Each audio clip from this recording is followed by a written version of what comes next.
नमस्कार दोस्तों, स्वागत है आपका आज के मुख्य समाचारों में। दोस्तों, इस वीडियो में आपको बताएंगे आज की मुख्य और बड़ी खबरें जो आपके लिए जानना बेहद आवश्यक है। साथ ही दोस्तों आपको बताएंगे कि देश भर से लॉकडाउन और कोरोना को लेकर क्या नए अपडेट आ रहे हैं।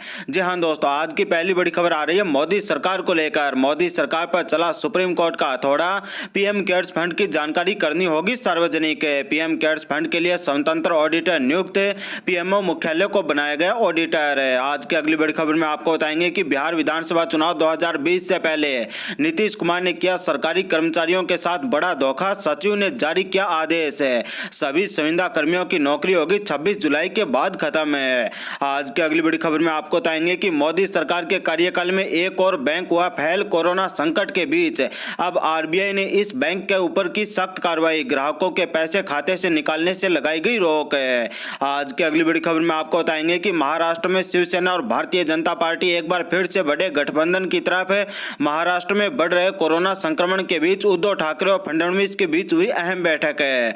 आज की अगली बड़ी खबर में आपको बताएंगे कि नेपाल की संसद ने विवादित नक्शे को दी मंजूरी। भारत के 3 इलाकों को अपना बताया। मोदी सरकार अभी भी है इस मामले पर चुप है। जी हां दोस्तों, एक एक करके आपको सभी खबरें विस्तार से बताएंगे। उससे पहले दोस्तों, अगर आप देश के अंदर निष्पक्ष पत्रकारिता का समर्थन करते हो तो इस वीडियो को लाइक करें और लाल बटन दबाकर चैनल को सब्सक्राइब कर लें, जिससे कि देश के अंदर हमारे जैसे पत्रकार जो निष्पक्ष पत्रकारिता करते हैं उनका मनोबल बढ़े और वो देश के अंदर ज्यादा से ज्यादा निष्पक्ष पत्रकारिता करके देश की गरीब जनता, किसान, मजदूर, छात्र, बेरोजगारों के हितों की आवाज उठा सकें। आज की पहली बड़ी खबर आ रही है मोदी सरकार को लेकर। जी हां दोस्तों, मोदी सरकार के दूसरे कार्यकाल में एक और बैंक हुआ फेल। लाखों लोगों के करोड़ों रुपए डूब गए। जी हां दोस्तों, आपको बता दें कि कोरोना संकट के बीच आरबीआई ने एक और बैंक पर की सख्त कार्रवाई। ग्राहकों के खाते से पैसा निकालने पर लगी रोक। जी हां दोस्तों, आपको बता दें कि आरबीआई यानी भारतीय रिजर्व बैंक ने उत्तर प्रदेश के कानपुर में स्थित पीपुल्स कोऑपरेटिव बैंक की कमजोर फाइनेंशियल स्थिति को देखते हुए उस पर 6 महीने के लिए नए कर्ज देने और जमा स्वीकार करने पर रोक लगा दी है। आपको बता दें दोस्तों कि खाता धारक नहीं निकाल पाएंगे अपने पैसे। जी हां दोस्तों, आरबीआई ने कहा है कि पीपुल्स कोऑपरेटिव सहकारी बैंक से किसी जमाकर्ता को राशि निकासी करने की सुविधा फिलहाल नहीं मिलेगी। यानी लाखों वो लोग जिन्होंने अपनी पूरी जिंदगी के अंदर 100 रुपए बचा बचाकर अपनी पूंजी इकट्ठा की थी, उन सभी लोगों के पैसे डूब गए हैं।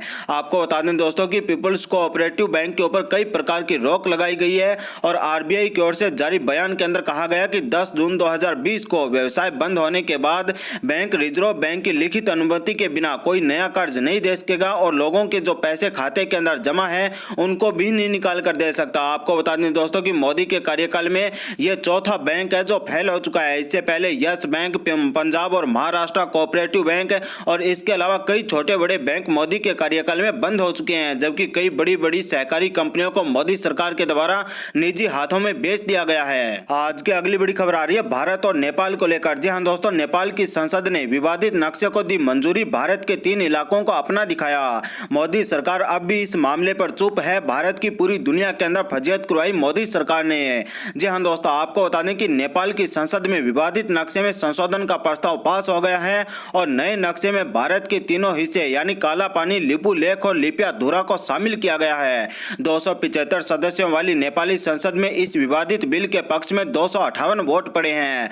आपको बता दें दोस्तों कि मोदी सरकार के द्वारा बार बार पाकिस्तान और चीन को आंख दिखाने की बात की जाती है और मोदी के 56 इंची सीने को दिखाया जाता है, परंतु अब एक छोटे से देश ने भारत की जमीन के ऊपर कब्जा करने की हिम्मत दिखाई है, परंतु मोदी सरकार अभी भी इसके ऊपर चुप है और मोदी सरकार की तरफ से कोई भी आधिकारिक बयान नहीं आया है। आपको बता दें दोस्तों कि भारत और नेपाल में सीमा विवाद के कारण रिश्ते तनावपूर्ण चल रहे हैं और 8 मई को रक्षा मंत्री राजनाथ सिंह ने लिपू लेक से धाराचूला तक बनाई गई सड़क का उद्घाटन किया था और इसके बाद नेपाल ने लिपू लेक को अपना हिस्सा बताते हुए विरोध किया था और 18 मई को नेपाल ने नया नक्शा जारी किया है। और आपको बता दें दोस्तों कि मोदी सरकार के द्वारा अभी तक इसके ऊपर किसी भी प्रकार का आधिकारिक बयान नहीं दिया गया है।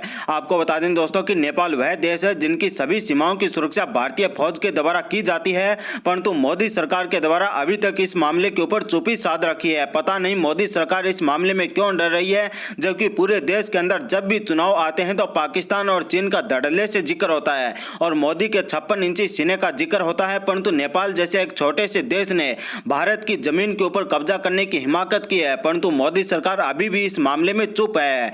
नेपाल कैबिनेट की बैठक में भूमि संसाधन मंत्रालय ने नेपाल का यह संशोधित नक्शा जारी किया था और बैठक में मौजूद कैबिनेट सदस्यों ने इसका समर्थन किया है। आज की अगली बड़ी खबर आ रही है बिहार से। जी हां दोस्तों, बिहार विधानसभा चुनाव से पहले भारतीय जनता पार्टी की सरकार ने बिहार के अंदर सरकारी कर्मचारियों के साथ किया बड़ा धोखा। सचिव ने जारी किया आदेश, सभी संविदा कर्मियों की नौकरी 26 जुलाई के बाद खत्म कर दी गई है।